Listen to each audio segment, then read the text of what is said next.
Welcome back, everyone. I'm Aisha Sasay. We want to focus on the crisis in Syria, and President Bashar al-Assad has been discussing his next moves with visiting delegates from Iran. Now, Bilal Saab joins me now from Washington. He's former director of the Institute for Near East and Gulf Military Analysis. Thank you so much for joining us today. As everyone focuses on possible U.S. military strikes on Syria, what are your thoughts on how the Syrian regime might respond if that does indeed happen? I wasn't sure if you said former director. I'm actually the current director. Usually when you are in such a vulnerable and inferior position, you don't have the luxury of retaliation. But that doesn't mean that Assad is actually without options or defenseless. He does have options, but none of those options are actually good or effective. As a matter of fact, I would say that every single one of them would backfire and jeopardize his own survival. At the end of the day, he wants to survive. He doesn't want to employ any options just to feel good. Some of the options that he has, he could attack U.S. allies, including Turkey, Jordan, I think preferably Israel. But again, that would jeopardize his survival because they would react swiftly and decisively.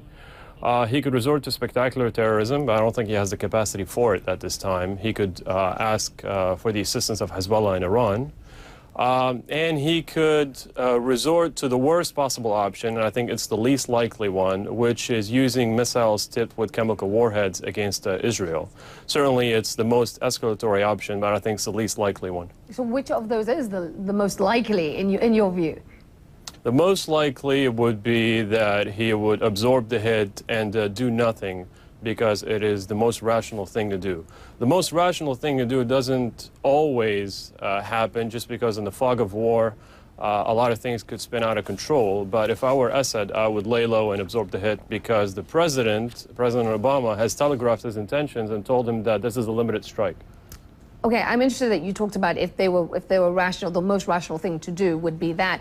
Because there are those who are questioning actually whether we're dealing with rational actors here, given the fact that according to the US and British intelligence, they went ahead and launched chemical weapons.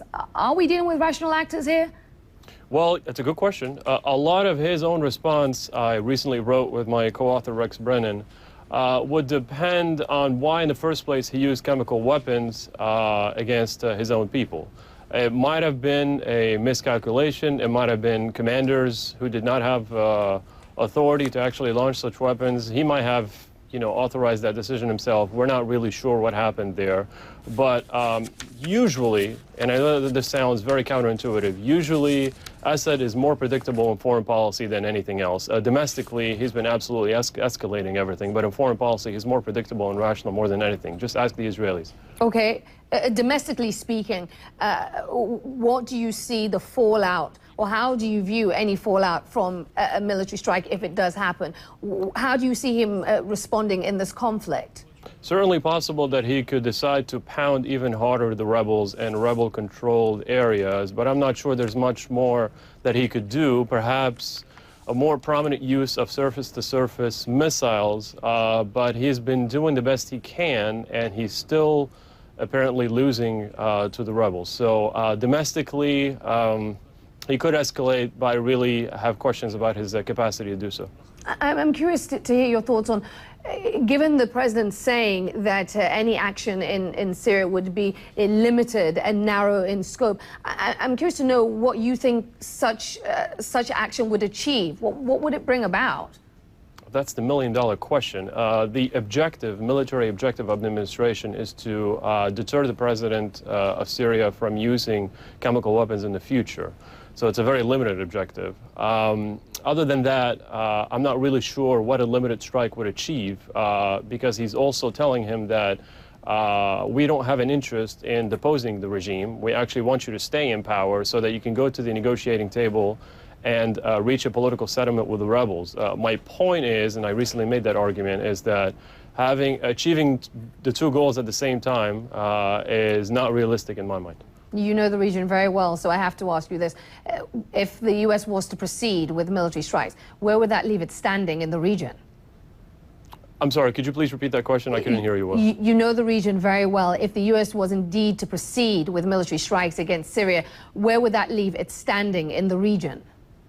I mean, the hope is that the credibility of the United States would be improved and the relative standing of the United States will be improved, but I'm not sure that this is really going to happen.